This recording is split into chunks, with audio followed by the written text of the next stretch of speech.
hasil pertandingan pertama, warnanya Coach Indra Safri kan selama ini berbeda nih, Iya, gitu kan? betul. Kelihatan nggak sudah warnanya? Yang selama ini ada bilang pepepa, pendek-pendek panjang dan sebagainya, main dengan umpan-umpan pendek dan sebagainya, sudah kelihatan belum warna ini nih Indra Safri kalau main seperti ini sudah kelihatan belum di pertandingan pertama? Karena kehadiran para legend itu juga itu tadi, Bang Ovan bukan hanya membantu mensupport Coach Indra Safri untuk bisa memberikan pandangan secara teknis dan juga melatih pemain, tapi kemudian ada pendekatan-pendekatan sendiri kepada para pemain. Pendekatan psikologis. Itu dia. Karena mereka pernah ada di fase itu, pernah merasakan atmosfer itu ya. Satu kan? Itu. Kemudian yang kedua, nama besar mereka dalam sejarah persepak bolaan Indonesia adalah nama-nama yang bisa disandingkan dengan nama-nama besar lainnya pada era-era sebelumnya. Nama-nama Kurniawan Dwilianto, bahkan belakangan dia juga mulai berkiprah sebagai pelatih di Liga Italia. Hal lain yang dibutuhkan oleh anak-anak kita berikut para ofisial pelatih dan sebagainya adalah suntikan moral, ya. Dan yang tidak kalah pentingnya suntikan bonus. Itu dari saya mau dari ketua umum Put, dari ketua umum Put. Itu ya kalau karena ada Bang Ovan dan sudah cerita. Kalau secara materi tim kepelatihan sepertinya sudah oke. Saling melengkapi satu sama lain. Betul. Ya kan, pokoknya udah perfect banget dengan segala macam pengalamannya, ya kan? Segala macam pengalamannya secara teknik ataupun non teknis. Tapi kan yang pasti harus ada boosternya.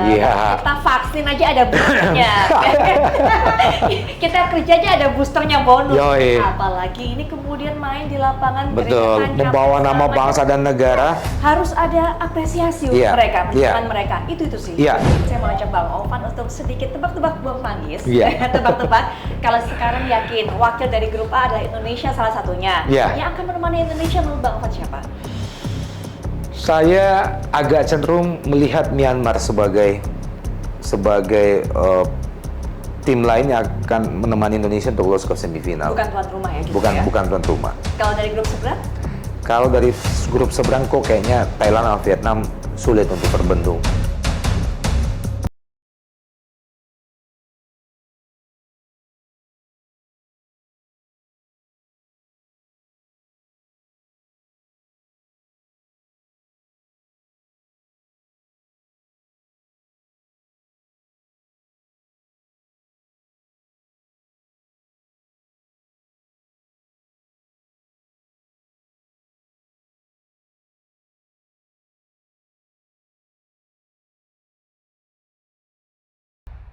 Assalamualaikum warahmatullahi wabarakatuh. Halo Sobat Sportify, gimana kabarnya? Gimana liburannya? Gimana lebarannya? Nah, setelah kami kemarin sempat break beberapa waktu, ya karena kami juga pengen lebaran dan juga pengen liburan, kami sekarang kembali lagi untuk Anda Sobat Sportify, dan seperti biasa akan mengajak Anda juga untuk mendengarkan perbincangan seru kami mengupas berbagai macam hal di bidang olahraga. Kalau kemarin sudah sempat istirahat, liburan, saya yakin aktivitas Anda, terutama Sobat Sportify yang gila banget sama sepak bola, ini semakin sibuk setelah libur lebaran. Bukan cuma sibuk sama pekerjaan, tapi sibuk juga memantau bagaimana kiprah timnas U22 kita di ajang SEA Games 2023 yang sekarang juga sedang bergulir. Memang baru satu pertandingan sih terlewati, berhadapan dengan Filipina, hasilnya kemenangan dengan skor 3-0. Cukup membahagiakan dan menjanjikan nggak ya kemenangan itu? Apa yang jadi bekal untuk bisa melaju terus ke pertandingan-pertandingan berikutnya, dan juga yang pasti mencapai final terus juara? Karena capek juga kalau jadi finalis aja. Sudah kangen melihat Indonesia juara, walaupun hanya banyak yang bilang ini kan hanya level SEA Games Asia Tenggara. Tapi justru itu, kalau di level Asia Tenggara aja enggak, gimana kemudian di level berikutnya? Gimana kemudian dengan mimpi untuk bisa berlaga di Piala Dunia? Nah, teman yang ada di samping saya ini juga saya yakin sibuk untuk bisa melihat dan juga menilai secara mendalam, termasuk juga mengkritisi penampilan dari pasukan Coach Indra Safri ini di ajang SEA Games 2023. Saya semuanya nggak perlu kenalin lagi karena saya yakin semuanya udah tahu. Tapi wajib nih, SOP-nya harus mengenalkan Bang Ovan Lamara. Bang Ovan. Halo, apa kabar? Maaf lahir batin juga. Alhamdulillah, gue maafin. Lu memang kadar dosanya lebih banyakan dikit daripada gue, Put. Gue maafin. Tapi biasanya yang tua lebih banyak salahnya, Bang. Enggak, tapi lu ngajarin gue banyak salah. Oke, Bang Ovan langsung saja. Sabtu kemarin. Filipina 3-0. Maksud saya Filipina dibantai 3-0. Tapi puas nggak? Apalagi golnya 1 di ujung babak pertama, 2 di ujung babak terakhir. Betul. Kalau kita berbicara dari sisi puas atau tidaknya, satu, kalau kita melihat skor atau hasil, kita semua rakyat Indonesia tentunya puas. Ya. Tapi kalau kita melihat bagaimana performa anak-anak, maka jujur saya sependapat dengan Coach Indra Syafri, apalagi pendapat dari Coach Sinteyong, bahwa kita masih jauh dari yang seharusnya puas. Oke. Masih jauh ya kalau kita melihat performa anak-anak. Nah, secara keseluruhan, saya memperhatikan pertandingan itu kita agak lemah, bukan agak ya, tapi masih lumayan lemah, terutama di lini pertahanan. Oke. Kerap terjadi kesalahan mendasar, kesalahan komunikasi, bahkan passing-passing dari back, kemudian sempat ada nyaris berbuah gol di pertengahan babak pertama bagi Filipina saat kalau tidak salah waktu itu Rizky Ridho ya, Ilham Rio atau Rizky Ridho yang salah passing memberikan bola kepada penjaga gawang Hernando Ari, kemudian Hernando sempat gelagapan, kemudian tidak ada temannya yang segera membuka area kembali sehingga bola akhirnya out. Itu nyaris dimanfaatkan oleh pressure dari pemain Filipina. Nah, yang kedua, secara umum juga penampilan dari lini pertahanan kita termasuk Rizky Ridho menjadi agak sedikit minus karena kegagalannya dalam mengeksekusi hadiah penalti bagi Indonesia di pertengahan babak pertama. Yang menarik di belakang adalah Ilham Rio Fahmi. Dia menjadi pemain belakang yang menurut saya paling stabil, paling konsisten, dan paling mampu menjalin komunikasi dengan baik di lini belakang. Nah, kelemahan kedua dari sisi dari sisi tim kita adalah daya sengat lini depan. Oke. Ya, saya melihat bahwa kurang meledak, kurang. Determinasinya kurang? Bukan. Atau finishing touch-nya? Finishing touch, termasuk bahkan untuk pemain sekaliber saya catat di sini pemain penyerang sekaliber Ramadan Sananta itu beberapa kali gagal memanfaatkan peluang, termasuk pemain sekelas Witan Sulaiman. Ya. Kenapa, Bang? Ya, bisa jadi Witan memang secara kerjasama, secara adaptasi itu memiliki waktu yang tidak terlalu banyak. Dalam 3 laga uji coba resmi sebelumnya, menghadapi Bayangkara, menghadapi Lebanon 2 kali, itu Witan belum bisa tampilkan. Kemudian dalam laga menghadapi Filipina kemarin, penampilan Witan bahkan ada beberapa peluang yang seharusnya sudah berbuah gol, itu juga gagal dimaksimalkan. Saya melihat bahwa ini laga pertama. Laga pertama selalu menjadi sulit bagi tim yang diunggulkan dalam turnamen sekelas apapun.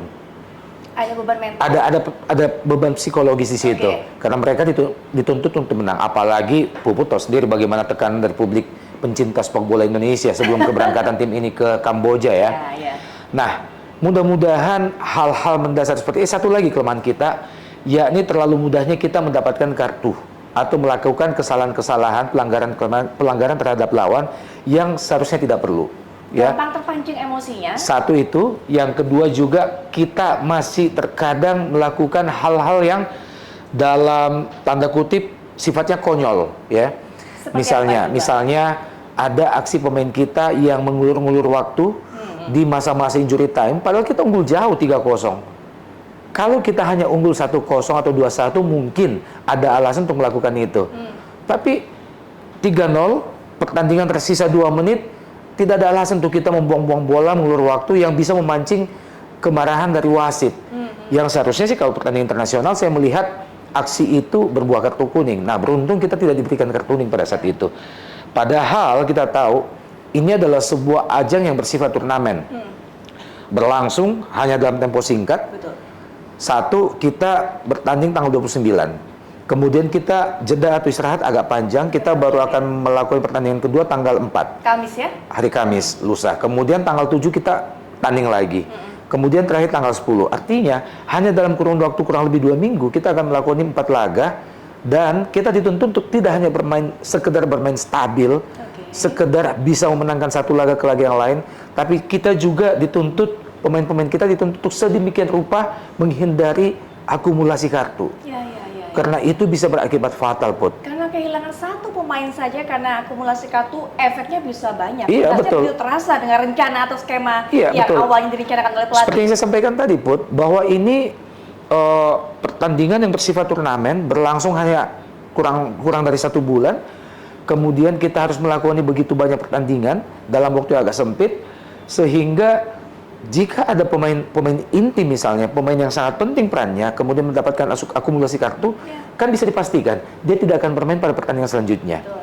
Nah, kebayang kalau misalnya pada saat akumulasi itu terjadi sehingga mengakibatkan kita tidak bisa memainkannya pada laga selanjutnya, misalnya laga di penyisihan grup ini, laga menghadapi Kamboja nanti. Tuan rumah. Itu krusial loh. Krusial. Kalau tim kita boleh pede, tapi Kamboja bermain di hadapan pendukungnya sendiri, betul, lain tim itu bisa mengubah jalannya cerita loh. Lain, betul. Dan mereka, kita berbicara tentang Kamboja mungkin sebentar lagi, saya masih mengulas tentang bahaya kartu kuning, atau misalnya menjelang semifinal. Atau menjelang final misalnya, kalau kita lolos sampai ke final ya, betul. Menjelang final, tiba-tiba ada pemain yang mendapatkan akumulasi kartu. Artinya, kita kehilangan. Nah, mudah-mudahan ke depan, kita bisa betul-betul sangat berhati-hati untuk hal ini, Put, pada saat menjelang laga terakhir menghadapi Kamboja. Karena laga terakhir menghadapi Kamboja tanggal 10 nanti bisa menjadi laga penentu di mana posisi kita di penyisihan grup ini. Apakah kita sebagai juara grup atau sebagai runner up? Itu sangat menentukan siapa lawan yang dihadapi berikutnya. Betul, siapa lawan kita selanjutnya. Nah, yang jauh lebih penting lagi jika kita lolos ke semifinal adalah menghindari akumulasi kartu di semifinal agar kita bisa full tim pada saat laga final nanti kalau kita lolos.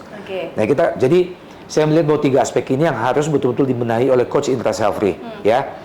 Lini belakang, kekurang konsentrasian, komunikasi yang masih agak lemah, kemudian kerap ada miskomunikasi seperti yang terjadi di laga pertama menghadapi Filipina, kemudian penyelesaian akhir di lini depan, dan juga hati-hati mendapatkan kartu kuning, apalagi kartu merah. Itu tadi evaluasi versinya Bang Ovan. Dari pertandingan pertama ya. Dari pertandingan pertama betul. Tapi tadi yang juga agak menggelitik buat saya yang tadi masalah awal tadi yang Bang Ovan katakan, yang masalah kesalahan-kesalahan dasar, betul. kurang komunikasi biasanya, Bang.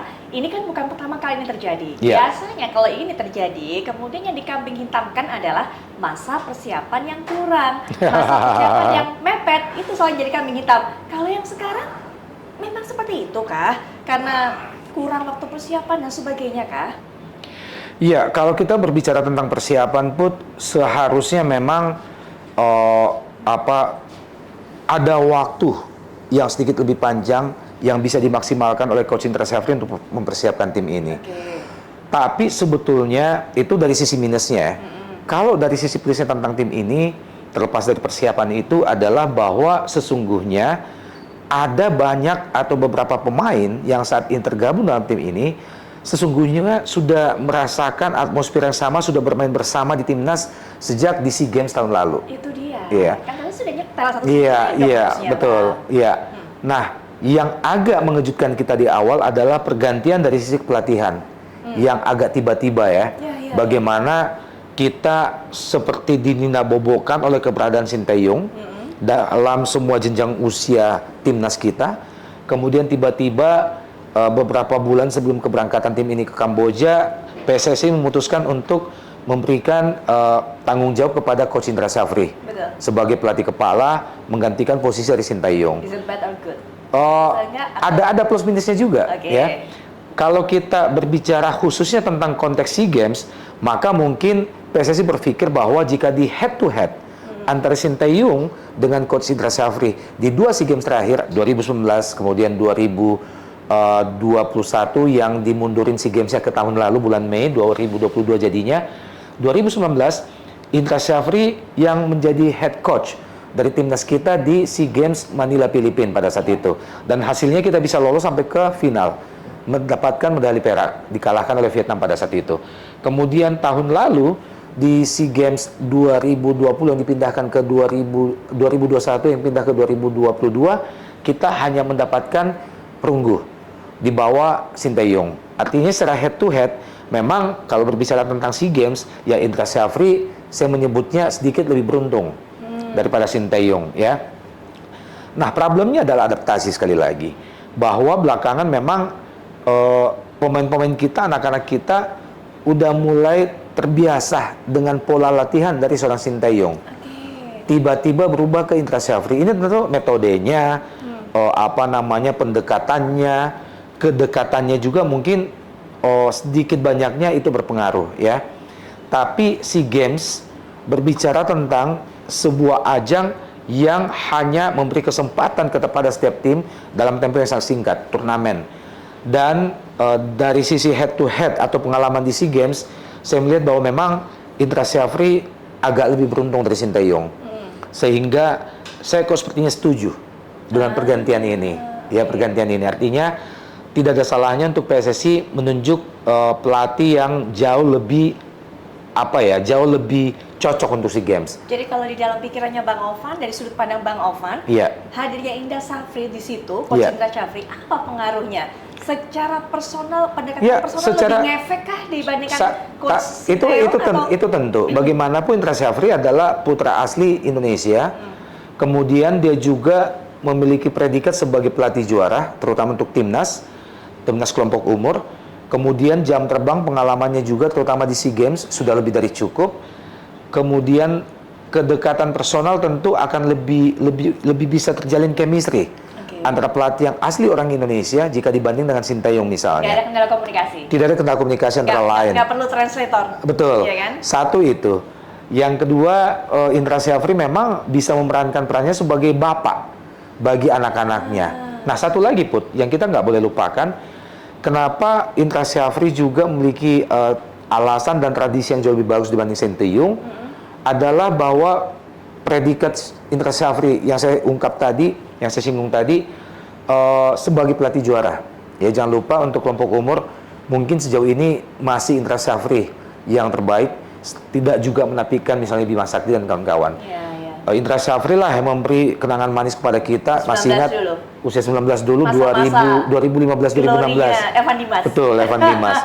Kemudian SEA Games ya di Manila. Indonesia butuh keputusan, PSSI butuh keputusan dalam tempo yang sangat singkat untuk bisa mengangkat moral bertanding atau mental bertanding dari anak-anak kita. Dan pilihan itu saya rasa jika kita mengkomparasi dan semua pilihan yang ada, sepertinya Indra Syafri adalah yang terbaik untuk saat ini.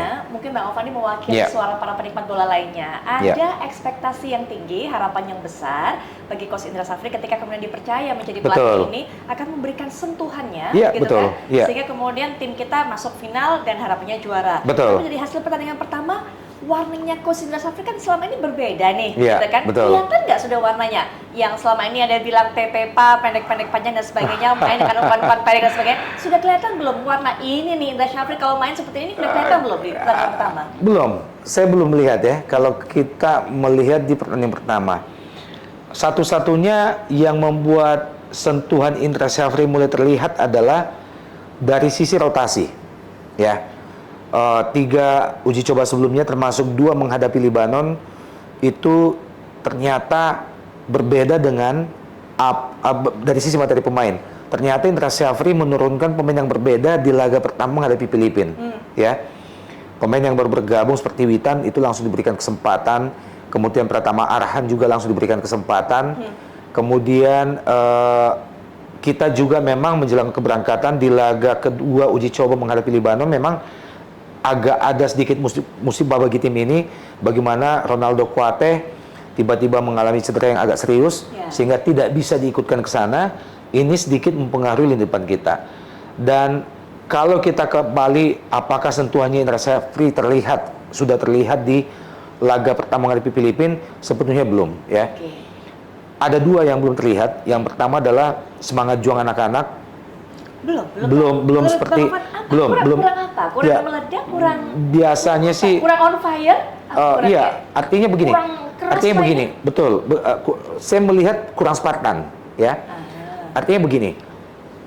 Bisa dimaklumi, ini sebagai laga pertama, penampilan grogi tentu masih mewarnai, apalagi anak-anak masih usia-usia belia seperti itu. Masih pemanasan. Iya, betul. Tes ombak. Kalau orang bilangnya cek ombak. Cek ombak. Yang kedua, harusnya sih semangat Spartan ini bisa berlapis ya. Karena Coach Sinteyong dan ada sedikit kesamaan, ada satu kesamaan yang sangat mendasar antara Coach Sinteyong dengan Indra Syafri, yaitu kedua coach ini selalu mengandalkan semangat berapi-api dari anak-anak di lapangan. Coach Sinteyong, pelatih Korea, kita tahu bagaimana gaya Korea dalam bermain, mengandalkan semangat yang luar biasa, tidak ada capeknya.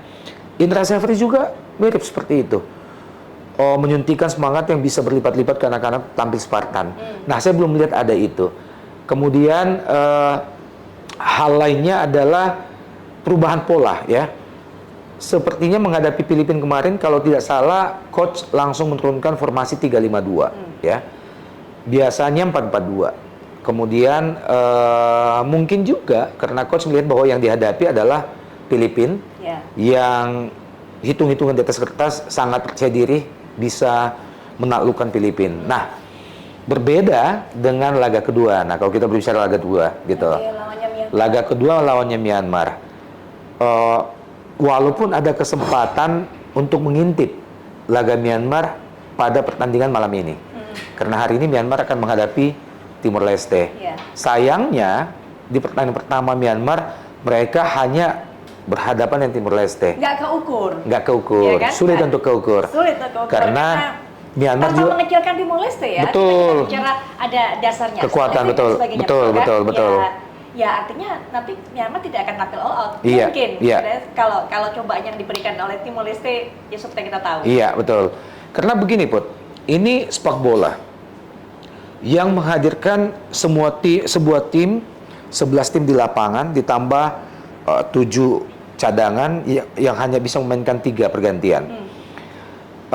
Kemudian mereka akan melakoni beberapa laga sehingga adu racikan, adu taktik, adu strategi antara setiap pelatih itu memiliki peran yang sangat penting. Terutama saat tim yang berhadapan di lapangan adalah tim yang secara materi pemain, secara kualitas pertandingan itu agak seimbang atau hampir seimbang atau nyaris seimbang. Nah, faktor penentu untuk pertandingan atau laga-laga yang seimbang seperti itu sepenuhnya berada di strategi, taktik, dan komposisi pemain yang diturunkan oleh pelatih. Nah, sebetulnya kalau kita berbicara tentang group stage, tentang babak penyisihan di SEA Games ini, sekali lagi Indonesia adalah, menurut saya, Indonesia adalah tim yang paling diuntungkan. Bahkan jauh lebih diuntungkan dibanding tuan rumah sekalipun. Kenapa? Satu, kita berada di grup yang disebut-sebut grup yang sangat empuk jika dibandingkan dengan grup sebelah ya. Grup neraka. Betul, grup neraka.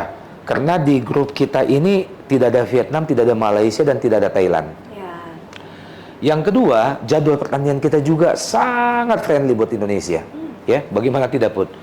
Pertandingan pertama kita tanggal 29. Betul. Kemudian kedua kita tanggal 4. Kita istirahat 5 hari. Recovery-nya cukup harusnya. Recovery-nya cukup. Sebelum kita menghadapi Myanmar, tim yang digadang-gadang disebut-sebut sebagai tim kedua terkuat di grup kita ini. Ya, saya lebih menjagokan Myanmar daripada Kamboja. Ya. Kemudian keuntungan lainnya adalah kita bahkan kembali selain jeda yang sangat panjang, kita juga diberi kesempatan lagi untuk menyaksikan pertandingan pertama dari calon lawan kita, Myanmar hari ini. Betul. Iya kan? Betul. Gitu. Nah, walaupun memang lawannya Timor Leste. Nah, saya juga yakin bahwa Myanmar kok sepertinya tidak akan full tim di laga menghadapi Timor Leste. Kenapa? Karena satu, dia sangat yakin, optimis bisa mengkandaskan Timor Leste. Yang kedua, pertandingan yang menjadi target mereka itu bukan lawan Timor Leste, tapi melawan Indonesia. Sehingga pelatih tentu dituntut untuk setidaknya bisa menyembunyikan kekuatannya sekian puluh persen misalnya. Karena mereka tahu mereka diintip oleh Indonesia. Ini laga pertama mereka gitu loh. Jadi Indonesia sangat diuntungkan dalam banyak faktor di penyisihan ini. Dan mudah-mudahan Coach Indra Syafri dengan segenap official pendukungnya itu bisa memaksimalkan keuntungan-keuntungan ini. Nah, satu lagi yang menjadi sangat menggembirakan bagi kita dan memberi harapan kepada kita adalah bahwa selain Indra Syafri adalah pilihan terbaik menurut saya karena dia adalah pelatih juara, Indra Syafri juga mengajak asisten-asistennya atau pelatih pendukungnya yang bukan sembarang nama, Put. Ya, kalau kita melihat mereka adalah idola-idola sepak bola Indonesia, legend hidup sepak bola Indonesia, yang juga masih berusia jauh di bawah Indra Syafri. Artinya sangat milenial ya kan. Di situ ada Kurniawan Yulianto ya kan. kemudian bahkan Yentu Mena juga disertakan sebagai ya, betul, sebagai pelatih yang bertugas khusus untuk menganalisa performa secara umum dengan pemanfaatan teknologi tentunya. Ya, jadi ada Eko Pujianto juga. Nah, Sahri Gultom juga kalau salah ya, ada di posisi pelatih penjaga gawang, kiper. Nah, ini adalah komposisi yang luar biasa ya. Ada Bima Sakti untuk mendukung bagaimana kualitas di lapangan tengah. Kalau kita berbicara tentang keberadaan para legend ini, maka ya mudah-mudahan ini menjadi era keemasan kita lagi di SEA Games ya. Ya, harapan kita begitu, Put. Karena kehadiran para legend itu juga itu tadi Bang Ovan bukan hanya membantu mensupport coach Indra Safri untuk bisa memberikan pandangan secara teknis dan juga melatih pemain, tapi kemudian ada pendekatan sendiri kepada para pemain. Pendekatan psikologis. Itu dia. Karena mereka pernah ada di fase itu, pernah merasakan atmosfer itu ya. Satu kan? Itu. Kemudian yang kedua, nama besar mereka dalam sejarah persepak bolaan Indonesia adalah nama-nama yang bisa disandingkan dengan nama-nama besar lainnya pada era-era sebelumnya. Nama-nama Kurniawan Dwilianto, bahkan belakangan dia juga mulai berkiprah sebagai pelatih di Liga Italia, walaupun itu masih di kasta 2 dan 3 ya. Kemudian saya bisa membayangkan begini, seperti yang Puput singgung tadi, mengangkat performa dari sisi psikologis.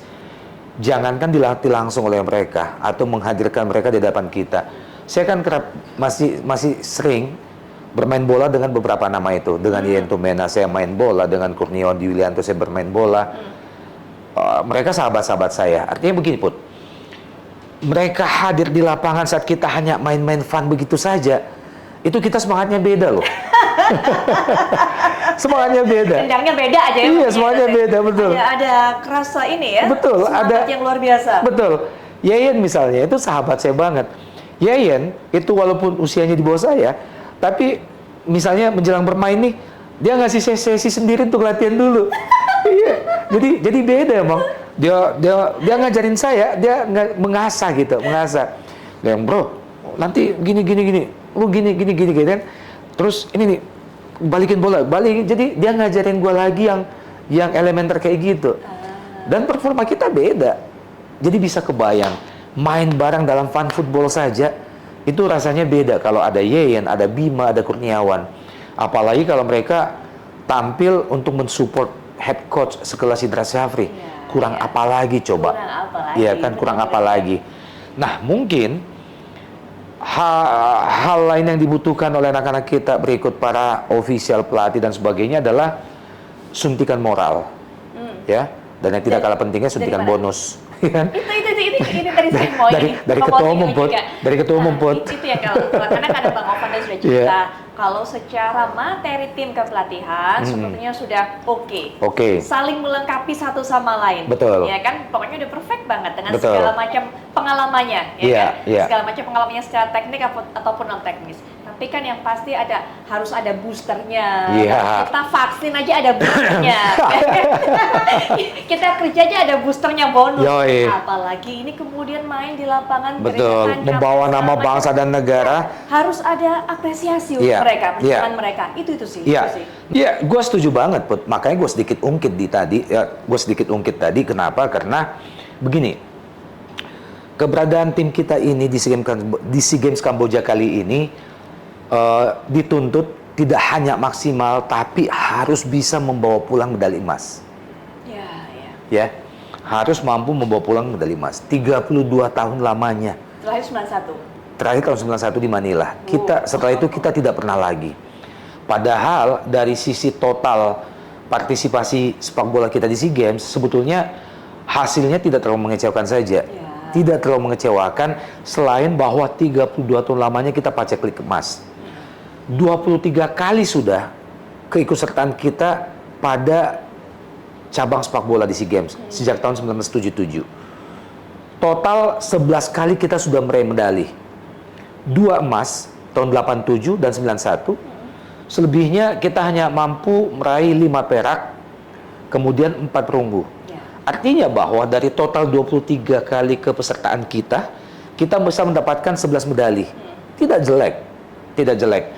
Problemnya adalah yang membuat semua itu agak terasa hambar, karena itu dia tadi, sejak tahun 91, total 32 tahun kita tidak pernah lagi mendapatkan emas. Ya, sehingga perunggu, perak yang tahun 2019 terakhir hampir nggak dihitung lagi. Padahal ini hanya ajang SEA Games antara negara-negara Asia Tenggara yang lawan-lawan kita pun terukur. Ya. Siapa lawan kita?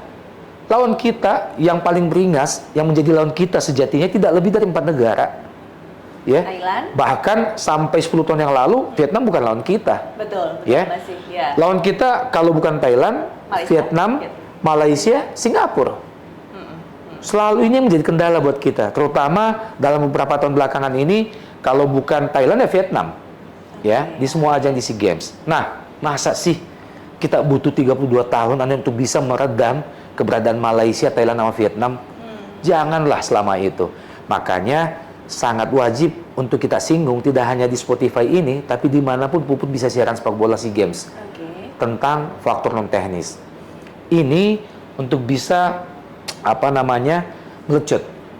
Walaupun kita tidak singgung, Put, sejatinya ketua umum kita yang baru, Pak ET, udah jauh lebih memikirkan bagaimana untuk bisa melecut semangat itu. Harusnya lebih mengerti. Saya lebih yakin tentang apalagi itu. Kan ketum ini, Pak ET ini, Pak Erick Thohir ini juga bukan orang baru di olahraga. Betul. Pasti Pak Erick juga tahu bagaimana caranya men-treatment para Betul. pemain. Sudah lama pegang klub basket. Betul. Iya kan? Jangankan hanya timnas sekelas SEA Games yang usia anak-anak rata-rata di bawah 21 tahun ini, ya kan?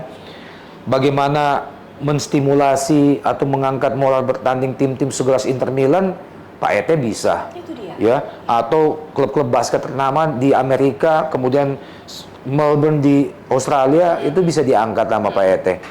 Kemudian hal lainnya adalah bahwa posisi Pak ET itu sangat mungkin untuk itu. Ya. Pak ET adalah bapaknya seluruh BUMN di Indonesia. Jangan kalah dong sama Thailand, ya kan? Kita teringat bagaimana manajer tim dari Thailand yang sampai sekarang masih diamanahkan kepadanya satu seorang wanita. Betul. Usia belum terlalu tua, masih 40-an sekian. Ya. Kemudian posisinya hanya seorang bankers atau pemilik bank atau mungkin direktur utama bank di Thailand. Tapi dia bisa melecut semangat dengan begitu masuk ke semifinal, jam tangan mewah Rolex langsung dibagikan. Iya kan? Kemudian begitu juara, pemain-pemain Thailand mungkin udah mendapatkan rumah atau mobil dengan seri terbaru. Nah, hal-hal ini dibutuhkan. Prestasi tidak bisa lepas dari gizi seperti itu lagi, Put. Ini udah eranya, Put. No money, no luck. No money, gak ada gelar. Jadi, udahlah, itu udah eranya sekarang ini. Jadi sangat disayangkan kalau misalnya ketua umum sekaliber abang kita, Bang Erick Thohir, itu masih tidak bisa juga melecut. Jadi saya melihat bahwa menjadi sebuah keharusan, Bud, ya, bagaimana ketua umum PSSI memotivasi untuk bisa menstimulasi, memotivasi anak-anak mengeluarkan semua kemampuan mereka semaksimal mungkin, terutama di semifinal dan final nanti kalau kita lolos. Karena kalau kita melihat dari sisi teknisnya, dari sisi pelatih dan jajarannya, kita udah kupas tadi, bahwa ini adalah merupakan komposisi pelatih lokal terbaik menurut saya, ya. Indra Syafri, Sahari, Bima Sakti, kemudian ada siapa, Kurniawan Julianto di situ, di backup oleh Yentumena misalnya. Kemudian materi pemain, saya melihat bahwa kalau kita berbicara materi, terlepas dari 20 yang di bawah ini, hanya ada kurang 3 materi pemain yang memang seharusnya masuk tapi tidak bisa masuk karena keterpaksaan. Di lini depan, Ronaldo Kuate cedera menghadapi Libanon di uji coba kedua. Kemudian Elkan Bagot di lini belakang. Kemudian saya juga melihat bahwa harusnya kembarannya Bagas, yakni Bagus Kava, harusnya bisa dihadirkan, ya. Tapi terlepas dari itu semua, memang ada keterbatasan juga. Kita semua negara dituntut untuk hanya bisa membawa maksimal 20 pemain. Betul. Ya. Nah, oleh karena itu kalau kita berbicara teknis, baik itu dari sisi formasi kepelatihan, formasi pemain, kok ya harusnya tidak ada alasan lagi untuk tidak berprestasi terbaik. Harusnya sih, Ya, idealnya sih. tinggal non teknis itu tadi. Non teknis ya. tadi. Nah, Gitu. kalau soal menyinggung non teknis, kebijakan dari ketum ini, saya sebenarnya nggak mau menyeret ini semua ke politik, tapi Iya. mau nggak mau jadinya saja terbersit. Kalau nanti andai kata memang timnas ini kita berhasil meraih emas, ini juga menjadi poin plus bagi Pak Ketum. Oh sekarang, iya, ya kan? banget. Kalau memang katanya ingin berkontestasi di pemilu 2024, Pilpres jadi ya? modal. Iya. Iya kan? Itu kan jadi harusnya ada keuntungan, ya kan? Iya, betul. Pak Ketum gitu kan? Jadi begini Put, kalau kita berbicara tentang aspek itu, saya kebetulan hadir di KLB PSSI bulan Februari yang lalu. Oke. Saya bahkan termasuk salah satu calon exco yang maju pada saat itu. Ya. Dan dapat 12 suara loh Put, tanpa money politik sama sekali, ya kan? Nah itu tanpa money politik. Tanpa ya money kan? politik. Clean and clear. Bahkan itu menjadi kampanye saya. Kampanye saya waktu itu adalah nomor 1, no money politik. Selain karena saya nggak punya duit juga, Put. Ya, karena memang saya nggak mungkin melakukan itu. Itu nista buat saya, main-main politik, money politik. Yang kedua, kampanye saya adalah PSSI dan PT Liga harus bersih. Ya. Harus transparan, terutama dari sisi keuangan. Dan alhamdulillah, kalau Puput menyimak pemberitaan tentang PSSI belakangan, terutama 1 bulan belakangan ini, rupanya aksi bersih-bersih ini sedang digalakan oleh Ketua Umum. Ya. Bahkan yang sangat membahagiakan kita adalah bahwa Ketua Umum akan melibatkan auditor internasional resmi yang sangat kredibel untuk melakukan audit secara total, baik itu di PT Liga maupun PSSI. Nah, kemudian kalau kita berbicara tentang bagaimana Ketua Umum dan Sepak Bola Indonesia seperti yang Puput singgung tadi, banyak yang mengatakan di awal bahwa majunya seorang Erick Thohir dalam kontestasi KLB pada saat itu tidak lain dan tak bukan adalah karena keinginan beliau untuk ikut kontestasi yang jauh lebih tinggi lagi, yakni Pilpres atau Wapres. Sehingga katanya nih ya, teman-teman media banyak menyinggung bahwa posisi Ketua Umum di PSSI hanya sebagai batu loncatan. Oke? Nah, kalau memang ini menjadi batu loncatan, ya silahkan digunakan sebaik mungkin. Betul.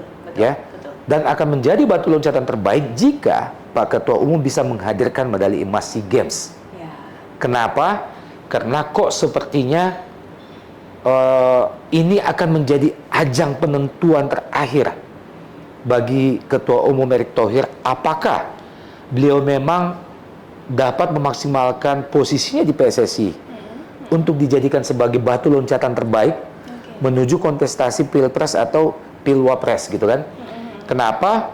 Karena ya itu dia, kalau Ketua Umum bisa menghadirkan emas SEA Games Kamboja, maka ini akan menjadi modal terbaik untuk ke posisi kontestasi selanjutnya. Baik. Begitu juga sebaliknya.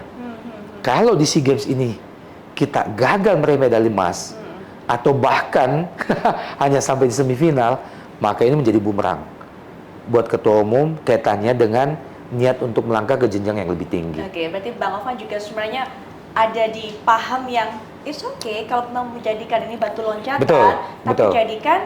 tapi all out lah di sini. All out lah di sini. Kemudian juga harus living good impression, Iya, apapun itu. betul. Meninggalkan kesan yang baik, Iya. termasuk adalah peninggalan prestasi yang baik Betul. juga, ya kan? Legasi. Oke, Ya. oke. Nah, kalau kita berbicara meninggalkan prestasi terbaik atau legasi terbaik, maka ada 2 sebetulnya barometernya. Yang pertama adalah prestasi timnas. Ya. Itu barometer yang pasti. Yang kedua adalah itu tadi, bagaimana membuat PSSI dan PT Liga melahirkan manajemen terhadap sepak bola Indonesia secara umum yang jauh lebih bersih, lebih transparan. Karena kalau bersih dan transparan ini bisa dihadirkan, maka trust me Put, yakinlah yang namanya profesionalisme itu otomatis akan datang sendiri. Ya. Gitu ya kan? Ya, sepakat. Percuma semua yang menjadi stakeholder sepak bola Indonesia itu berbusa-busa mulutnya berbicara tentang profesionalisme, tentang jadwal yang fix, tentang profesional liga, tentang wasit yang bersih, tentang ini, tentang itu dan sebagainya. Kalau batang tubuhnya PT Liga sendiri dan juga PSSI sendiri itu juga kotor, nggak mungkin. Tapi kalau PSSI sebagai induk federasi, kemudian PT Liga sebagai pengelola liga, di dalamnya memang bersih, bertanggung jawab pengelolaan keuangan memang apa adanya, dan bisa dipertanggungjawabkan, maka profesionalisme itu datang sendiri. Oke. gitu loh. Itu harapan kita. Itu harapan kita. Sama besarnya dengan harapan kita kan ke SEA Games. Iya. Balik lagi ke SEA Games, Iya. masih ada 4 pertandingan tersisa Betul, untuk betul. tim kita. Iya. Seyakin apa kemudian Bung Ovan ini memprediksi bahwa tim kita bisa melalui semuanya dengan Iya. lancar sampai akhirnya ke fase yang kita Iya, inginkan. iya, iya. Kalau lolos sampai ke semifinal, saya yakin. Oke. Saya hakul yakin kita akan lolos. Tinggal bagaimana kita menghadapi, memilih lawan untuk di semifinal. Bagi saya, Vietnam dan Thailand sama beratnya. Oke. Sama beratnya, Jadi sehingga... lebih baik kalau kita berhadapan dengan Nah, ini yang saya mau singgung sedikit, Put. Bahwa mungkin sudah bukan eranya lagi untuk kita harus hitung-hitungan Oke. siapa yang akan kita hadapi di semifinal. Hmm. Karena buat saya, either itu Thailand ataupun Vietnam, itu sama beratnya, sama kualitasnya. Jauh lebih bagus menurut saya jika kita lebih fokus pada internal tim kita sendiri, Nah, sehingga kesiapan itu bisa melahirkan optimisme tinggi secara internal, bahwa mau lawan siapapun kita siap, ya, ya. daripada kita terlalu berkalkulasi, cenderung spekulatif menghadapi siapa di semifinal. Ngapain mikirin itu? Mending mikirin internal tim kita, termasuk bagaimana melibatkan ketua umum secara psikologis untuk bisa memicu mental bertanding anak-anak dari satu laga ke laga yang lain. Itu lebih wah lagi. Dan jalan terbaik adalah ya ketua umum harus selalu hadir di stadion setiap Indonesia main. Bukan Harus baru seperti mulai, itu ya? iya, bukan baru mulai hadir di semifinal misalnya atau final. Hmm. Jangan dari sekarang. Pupuk optimisme itu, pupuk mental bertanding itu agar lebih tangguh lagi. Caranya hadir langsung di situ. Dan setiap mereka menang, berikan motivasi sebelum bertanding atau setelah menang, turun ke ruang ganti pemain lagi, berikan motivasi tersendiri lagi. Kan kita udah singgung tadi, Put. Betul, betul, betul. Apa sih artinya materi-materi yang bernilai ratusan juta atau bahkan miliar misalnya, jika dibanding rasa kangen, rasa rindu atau keinginan besar bangsa dan negara berpenduduk 270 juta ini terhadap prestasi emas di SEA Games? Pak Erick Thohir tentu pasti tahu itu. Thailand saja yang sudah menjadi langganan juara SEA Games, Vietnam belakangan ini suntikan bonus ke pemain mereka masih luar biasa loh, Put. Oh iya? Iya. Besar ya, Besar. juga mereka Kan dapatkan. jangankan di SEA Games, AFF saja sebagaimana yang dipertontonkan berapa kali, manajer tim Thailand bagi-bagi Rolex tuh. Betul, yang Iya dilakukan kan? dari Sucita, betul. Iya kan? Tapi kalau Vietnam juga seperti itu. Vietnam juga seperti itu. Mereka artinya kan mereka Mereka negara sosialis kan? benar. Ah. Mereka artinya rela untuk spend besar buat kasih ke para pemainnya. Oh ya iya, kan? begini. Thailand bahkan mulai merevolusi sepak bola mereka sekitar 10-15 tahun yang lalu. Kita agak sedikit terlambat dibanding Vietnam ya. Vietnam sudah merevolusi sepak bola mereka sekitar 10-15 tahun lalu. Indikatornya adalah mereka mulai mendatangkan pelatih-pelatih yang lumayan punya nama untuk membesut tim mereka. Kemudian puncaknya mereka sudah bisa menjadi langganan juara baik itu di SEA Games ataupun di Piala AFF. Oke. Ya. Nah, saya yakin bahwa semangat juang di lapangan pemain-pemain Vietnam itu tidak akan semeledak itu jika suntikan-suntikan yang bersifat non teknis itu tidak dilancarkan. Nah, hal lain yang sangat mendukung dari internal Vietnam adalah kalau kita berbicara tentang pertumbuhan ekonomi, sedikit menyinggung ekonomi ya secara keseluruhan, pertumbuhan ekonomi negara-negara ASEAN, Vietnam dalam 10 tahun terakhir merupakan tertinggi loh. Satu-satunya negara ASEAN yang bisa tumbuh ekonominya sempat menyentuh 2 digit. Jadi saya kebetulan pun dalam 8 tahun setidaknya sudah 4 kali main ke Vietnam. Ya. Saya melihat bagaimana perubahan sosial kehidupan mereka, walaupun mereka negara sosialis. Kemudian saya ngobrol dengan mereka bagaimana olahraga mereka sangat maju. ASEAN udah bukan target mereka, Put. Asian Games dan Olimpiade di target mereka, termasuk sepak bola mereka. Nah, katanya perhatian terhadap kesejahteraan atlet mereka itu nomor 1 di sana. Oh, ya? Ini kalau menyinggung pertanyaannya Puput tadi. Betul. Iya, betul.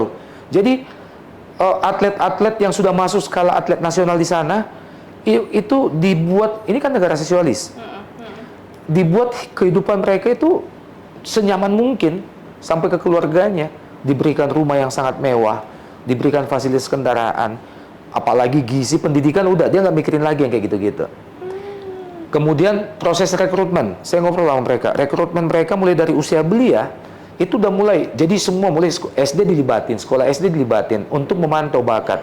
Kemudian mereka kalau misalnya bakatnya di bidang olahraga, olahraganya apa, masuk ke usia SMP itu lebih difokuskan untuk hanya memikirkan itu saja. Kalau dia memang bakat sepak bolanya bagus, dia hanya memikirkan bagaimana berpikir tentang sepak bola, bagaimana prestasinya di olahraga yang dia senangi, yang dia geluti. Jadi pemerintah menstimulasi itu dari usia sekolah dasar. Jadi kalau kemudian Vietnam itu berprestasi di bidang olahraga, punya tim yang bagus, pemainnya berprestasi, bukan kebetulan, tapi semua itu dicetak. Betul. Jadi itu udah didesain sedemikian rupa, apalagi negara sosialis yang sangat disiplin seperti Vietnam, maka semua konteks perubahan, perkembangan itu didesain sedemikian rupa oleh negara. Jadi campur tangan negara itu bukan hanya di ujung.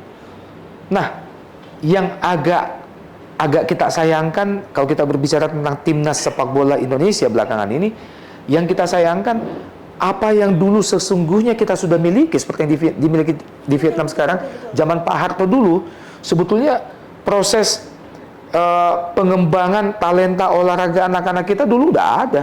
Masih ingat ada yang namanya Ragunan, ya, dari jenjang SMA sudah bisa dipusatkan di situ, semua bakat-bakat dari seluruh Indonesia diangkat ke Jakarta, kemudian asramakan di Ragunan, dan mereka tetap tidak kehilangan peluang untuk sekolah secara normal, tapi mereka lebih diarahkan yang bakatnya sepak bola, tiap hari makanannya sepak bola, bakatnya senam, bakatnya bulu tangkis dan sebagainya, iya kan? Nah, Vietnam mengadopsi hal seperti itu. Nah, ini yang kita kehilangan belakangan. Kita baru melihat campur tangan negara setelah timnas kita berlaga atau timnas kita menang. Tapi kita sejauh ini belum melihat campur tangan negara dalam proses bagaimana menciptakan pemain tangguh di level timnas. Ironis juga sih kalau melihat seperti ini, dan karena dulu kita sepertinya itu sudah jauh meninggalkan Vietnam. Betul, kemudian jauh. Bukan hanya sejajar, tapi kemudian sekarang Vietnam bisa menyalip, ya kan? Iya, setuju. Itu setuju. Iya. Dengan Bung Ovan. Betul. Itu menjadi PR kita bersama. Betul. Dan bukan hanya sepak bola, hampir semua cabang olahraga, terutama cabang-cabang Asian Games atau cabang Olimpiade. Oke. Nah, untuk terakhir mungkin saya mau ajak Bang Ovan untuk sedikit tebak-tebak Bang Manggis. Tebak-tebak. Kalau sekarang yakin wakil dari grup A adalah Indonesia salah satunya. Yang akan menemani Indonesia menurut Bang Ovan siapa? Saya agak cenderung melihat Myanmar sebagai tim lain yang akan menemani Indonesia untuk lolos ke semifinal. Bukan tuan rumah ya? Gitu bukan tuan rumah. Saya melihat lebih ke Myanmar. Kalau dari grup seberang? Kalau dari grup seberang kok kayaknya Thailand sama Vietnam sulit untuk terbendung. Di grup sebelah Malaysia kebetulan belum memainkan pertandingannya juga. Thailand berhasil mengalahkan Singapura. Kemudian sebelumnya juga Vietnam itu berhasil mengalahkan Laos. Ya, sehingga Malaysia belum teruji. Pertandingan pertama Malaysia sepertinya hari ini. Baik, nanti kita akan tunggu.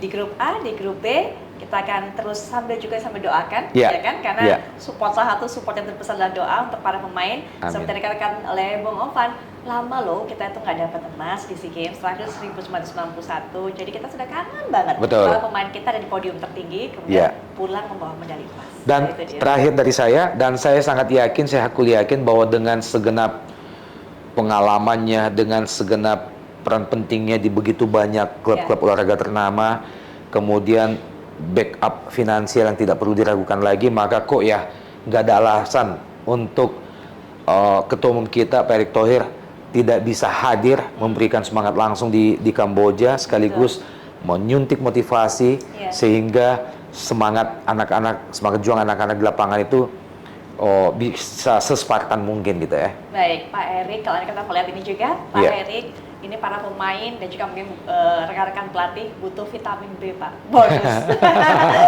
Baik, tapi yang pasti Bang Ovan terima kasih sama-sama, sudah meluangkan Put. waktunya untuk bisa berbincang-bincang, termasuk juga menemani para sobat Spotify melihat bagaimana kiprah dari para pemain hasil dari pertandingan pertama kemarin. Masih ada 4 pertandingan tersisa di fase grup ya? Fase grup masih ada 3 pertandingan tersisa. Ya, 3 pertandingan. 3 pertandingan kita tersisa. akan lihat dan sekaligus kita doakan semoga lolos sampai final dan juga menjadi juara. Bang Ovan, terima kasih tos dulu. Sama-sama, Put. Dan Puput, mulu rambut yang kayak gini tidak hanya kelihatan lebih seger, tapi makin cantik, Puput.